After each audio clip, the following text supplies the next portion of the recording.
Here are the things we wish that we knew before moving to Florida. and we're getting started right now. So the first thing that we wish we knew Is that sales tax is higher here than it was for us in Wisconsin. In Fond du Lac, Wisconsin, we were at 5.3. I think somewhere around Somewhere there. around there percent. Here in Sarasota County, the tax rate is 7%. So that's quite a bit higher than what we were used to. Yeah, it's something you have to factor in. And maybe where you're from, maybe it's way higher there and it's way lower here. So just something to think about because it will affect, some of your day-to-day purchases. $200 bill at 14-ish bucks. So it all adds up. Yeah, yes. It definitely adds up in bigger purchases for sure. Next thing I wish we knew before moving to Florida was that not all areas of Florida have the crazy traffic that Florida is well known for. Definitely busier than maybe what we were used to in even most of the smallish cities, unless we go really, really small in Florida. But I think we thought everything was going to be kind of like Orlando where we first moved. And that was just too much for us compared to the city we were from. But we found out areas like Venice, it's still a little busier, but it's not insane. And there's other cities that are probably even less busy. Yes. So I just wish we would have known that so we could have maybe put that into consideration and maybe looked at different options and maybe skipped moving to Orlando, even though we do miss Orlando a lot. The more we talk about it, it's interesting how that worked out. The next thing I wish we knew before moving to Florida is that the water here is so harsh. In most homes, you are going to need some sort of a water filtration system, maybe like a water softener system. I mean, you can use it, you can take showers and use it for cooking and whatever, but just keep in mind that the water here is pretty harsh and it can dry out your skin, it can dry out your hair. Could also cause some issues depending if there's lots of minerals and stuff in it with plumbing and things like that too. Yes. Iron, lime, things like that can cause issues with connections becoming basically fused together, and then you have to get a plumber to fix it. So definitely something, to consider if you're moving here, maybe looking at getting a whole house filtration system. Yes, I think that would be a good idea for anyone really, and that way you don't have to worry about buying the water, for drinking. You can drink water from your faucet. On that water note, another thing I wish we knew before moving to Florida was the difference between the water when we're talking Gulf Coast versus Atlantic Coast. The Atlantic Coast has a different color, different feel. You're going to get a little bit more waves, and you're also going to get your sunrises there. You're going to get your sunsets on the Gulf Coast, and it's going to have a different color to the water. Generally, it's going to be clearer. We have kind of that turquoise, at least in the Venice, Sarasota area, kind of that turquoise, beautiful, clear water. And then it just depends on the beach. It seems like on the Atlantic, Cocoa Beach has kind of, almost like a brownish color to it because it's all the sand and the waves. And we've seen other ones that are a little more bluish. But yeah, down by Miami, it's really blue. Yeah. Yeah. But before we moved down, I think that was just something we really weren't aware of. It was just it's just oceans, it's this beach. Yes. But there is a very dramatic difference between the two, and so maybe one fits what you're looking for more. Maybe you want to do surfing or something. Atlantic Coast is probably better. If you just want a more chill beach that's good for kids and things like that, or more seashells and shark's teeth, prehistoric shark teeth, not live shark's teeth, then the Gulf Coast is probably the way to go. One thing I wish I knew before moving down is the Southern hospitality. I always heard Southern hospitality and I thought, it's just a different way, maybe a different way of life. But I never thought that people could be rude. Not that people have to be super nice to you all the time, although it is different here in Venice. I feel like pretty much everyone is always in a good mood and always nice. But whenever we go down to the Miami area, people are rude. So you're saying lack of Southern hospitality?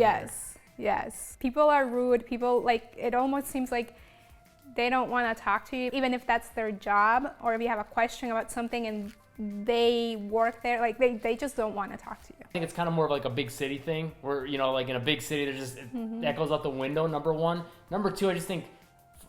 I've heard this before. Florida is not the South, like a lot of people say. It's the furthest south as you can get, pretty much. But it's different. Yeah. Florida's kind of its own thing. I think some of those smaller towns, they definitely have a little bit more of that southern feel. But yeah, it's just as a whole, I agree with you on that. It just doesn't feel like the South. It feels like Florida. Yeah, I think it just depends, again, where you are. But yeah, and I think that's pretty much everywhere too, not just Florida. The bigger cities, people are just kind of in their own little world. Although, we used to go to Chicago quite a lot and I never felt that way. Yeah. There, especially at restaurants or, shopping or stuff like that. So I don't know. Yeah, and I think one other thing to kind of goes with that, we've said this on the channel a few times, so I won't beat a dead horse here, but just also with like service industry and stuff like that, a lot of times the service isn't always the best with people getting back to you, communicating, showing up on time, showing up at all, things like that. That's just another little thing that goes with that I wish we knew. One other thing I wish I knew, and I was kind of disappointed when we first moved, because so we'd been to Florida obviously a few times before moving down. Well, I shouldn't say obviously, because I'm sure some people maybe moved without ever coming down.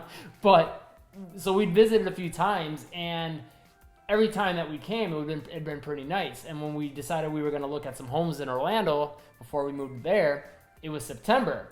Now in Wisconsin, near the end of September, when we came to Orlando, it's starting to get cool then. Mm-hmm. It was really, really hot yet. Yeah. So I'm like, oh, wow, this is great. I'm going to love Florida because it's going to be warm season round or all year round. And then winter came when we actually moved down in like December or January. And we had a day where the high was like 55 degrees. And that was like shocking because number one, it was colder than I thought it would ever get. And number two, it felt colder than 55 once you adjusted to the warmer weather here. So I just wish I would have known that you will still feel cold from time to time. It won't be as bad as if you lived in like Wisconsin or New York or something like that. You're not going to like have your fingers and toes go numb, but you can feel your ears though. Like your ears get really cold. And your nose will drip. And your nose, but that happens more, I notice, in grocery stores and movie theaters than anywhere. Because it's so cold in here. One thing I wish I knew is that my wardrobe here in Florida would be completely different, not only for my day-to-day, but also for work. I kept a lot of my professional clothing, you know, like slacks, dress pants, shirts that are just like way too warm to wear here. Like even in winter, it's doable, but it's still warm. So if you are moving down, don't keep most of your clothes because it might be too warm. Yeah, like up in the north, you have like 2 or 3 different like types of clothing. You have your summer clothing, you got your like fall clothing, and then you got your winter clothing. Mm-hmm. Here you still have 3 types of clothing. You got your winter clothing, which is like fall clothing from up north. Yeah. Then you've also got your like normal clothing, like t-shirts, shorts. And then you've got your summer clothing, for me, is like tank tops, flip-flops pretty much year-round. Outside of a few select days, you'll wear shoes and socks. You really don't need those too much once you move down, but yeah. It's just like even a t-shirt feels like a little too much in the summer. Yeah. And another thing too with that, stilettos, like stilettos in Florida don't get along so good. Why is that? I can't really. Stilettos, high heels. Yeah. Because your feet can stop like sweating. Oh. Because they're so warm, because they're like leathery. Oh, they're that warm. So sandals. Yeah, sandals are the way to go. All sandals all the time. And that's the other thing, I guess, to know what that one thing that we wish we probably would have known is that kind of stuff. So if you use some nice looking sandals, it's a little more professionally acceptable, just because people are like, yeah, it's hot out, it's okay, we can do that. One thing I wish I would have known before moving to Florida, and this is like more of like not as much of a regret not knowing as much as it was exciting, was about all the wildlife.